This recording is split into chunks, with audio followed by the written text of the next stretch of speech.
Matapos ang kontrobersyal na kantang Selos, may bagong awitin na naman si Bangsamoro singer Shaira na usap-usapang ginaya na naman daw niya sa ibang kanta. Pakinggan nga natin yan sa report na to.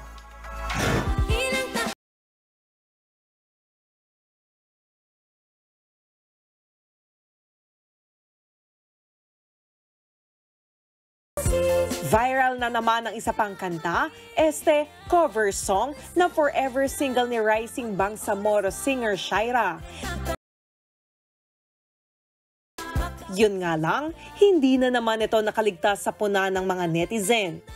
Ilang araw lang yan matapos burahin sa mga music app ang kanta niyang Selos na katono ng kantang Trouble as a Friend ng Australian singer-songwriter na si Lenka. Napansin ng mga netizen na may katunog na namang ibang kanta ang forever single ni Shaira. Pareho raw ang tono nito sa isang kanta ng Indonesian band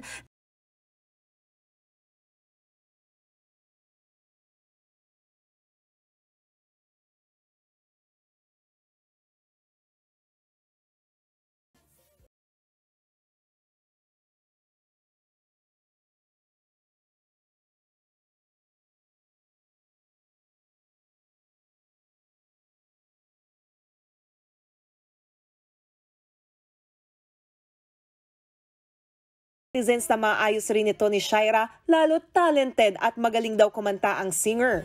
Base sa YouTube video ng kanta, may disclaimer naman ito na ang Indonesian band na Papinka nga ang original singer ng forever single. Pero inilabas din ni Shaira ang kantang ito sa Spotify. Sa ilalim ng batas, pwede namang mag-post ng cover ng mga kanta pero hindi ito pwedeng pagkakitaan gaya na pag-release sa Spotify kung walang license cover sa original artist. Mga kapatid, Jania Lipon po, laging maging updated sa latest sa entertainment and lifestyle para maging una sa balitaan.